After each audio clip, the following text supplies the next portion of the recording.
Apabila Ness melihat Kaiser tengah kecewa, menganggap dirinya seorang pemain yang bertaraf lebih rendah berbanding Isagi disebabkan Kaiser kalah dalam cabaran dia sendiri. Dia yang buat, dia yang kalah dan Kaiser mahu membuktikan semula yang dia merupakan pemain yang jauh lebih baik berbanding Isagi. Ness percaya bahawa Kaiser mampu melakukannya disebabkan Kaiser merupakan seorang pemain yang mengajar dia bahawa dalam dunia ni tiada sesuatu yang mustahil. Lalu dia mengimbas kembali kisah silam dia, apa yang mendorong dia untuk bermain bola sepak dan macam mana dia boleh bertemu dengan Kaiser untuk pertama kali. Ness datang daripada keluarga yang bijak pandai. Mak ayah dia merupakan ahli sains. Sejak kecil, mak ayah Ness dah terapkan kepada Ness bahawa semua benda yang ada dalam dunia ni boleh diterangkan melalui logik. Tapi masalahnya, Ness merupakan seorang yang suka dengan kisah-kisah fiksyen. Satu hari, Ness tercedera, jadi diminta tolong ayah dia yang tengah melakukan eksperimen untuk merawat luka dia dengan kuasa magic penyembuhan. Ayah Ness pun terangkan kepada Ness, mana boleh, nak rawat luka kena bersihkan luka tersebut dan membasmi kuman yang ada. Kalau tak, ada peluang luka tersebut akan dijangkiti oleh kuman dan proses pendengaran Ness akan jadi lambat. Sekiranya perkara tersebut berlaku, akan berlakunya kematian sel yang tak terkawal dan akan mengakibatkan kematian.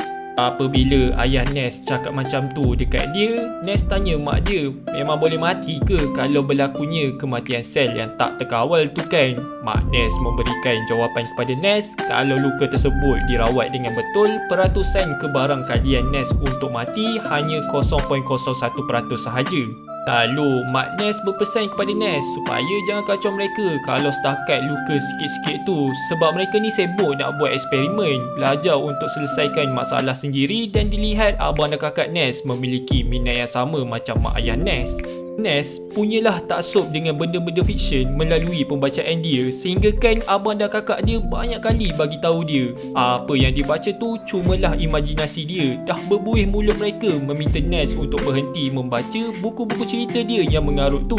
Ness memang tak dengar nasihat abang dan kakak dia, sehingga kan ada satu hari pada musim sejuk, Ness buat patung berbola salji. Siap dia ukir satu simbol di atas tanah seakan-akan nak menghidupkan patung berbola salji dan memakai pakaian ahli sihir. Ness pun bermain-main acah-acah nak menghidupkan patung berbola salji tersebut. Biasalah waktu budak-budak, imajinasi terlalu kuat. Malangnya abang dan kakak Ness perasan Ness buat macam tu sebab Ness buat bising dekat luar rumah, mengganggu mereka yang tengah buat eksperimen dekat dalam rumah.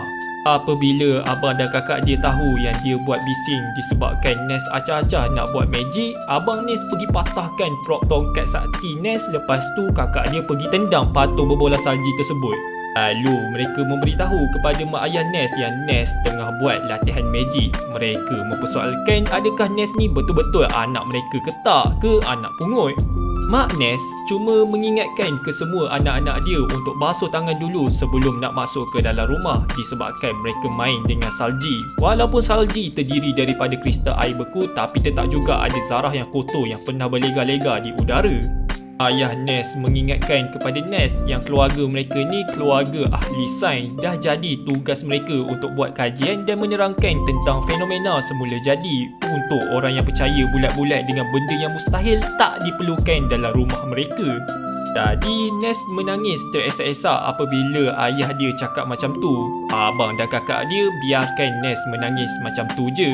Ness dalam keadaan yang sedih pun bermonolog. Ahli sains konon, kamu semua menolak magic sebab tak mampu nak menerangkan magic dalam kaedah saintifik. Kamu semua tak pernah nak cuba faham kesedihan yang ada dalam hati aku. Aku benar-benar percaya magic itu wujud. Apabila pertama kali aku baca buku tersebut, aku teruja sangat sampaikan aku tak mampu nak tidur pada malam tersebut.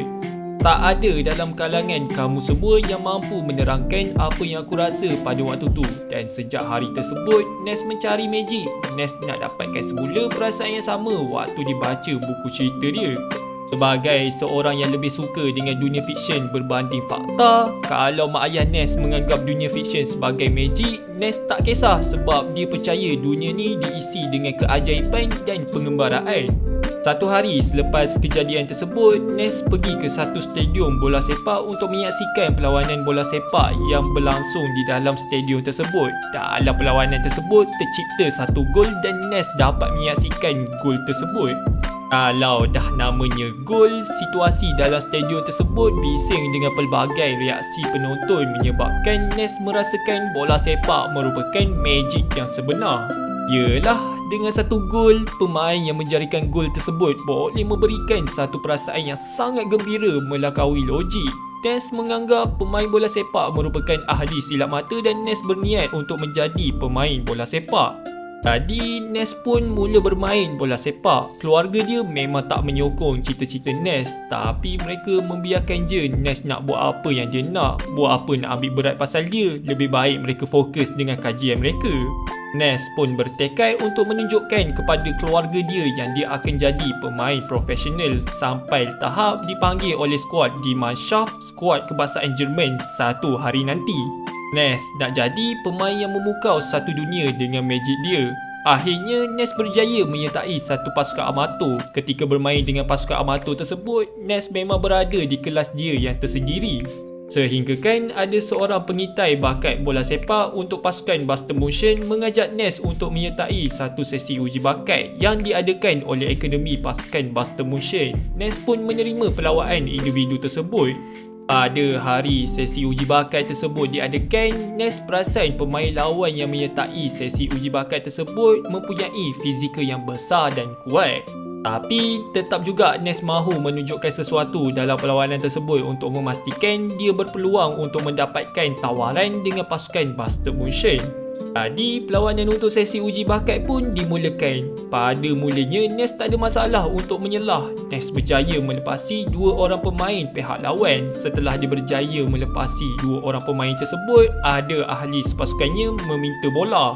Nes pun rasa yang rakan sepasukan dia lambat nak minta bola, tapi tak boleh nak buat apa sebab mereka bermain dengan orang-orang yang mereka tak berapa nak kenal. Jadi waktu Nes nak buat hantaran, ada seorang pemain lawan membuat terjahan bersih kepada Nes dan pasukan mereka menggunakan kesempatan yang ada untuk meledakkan gol.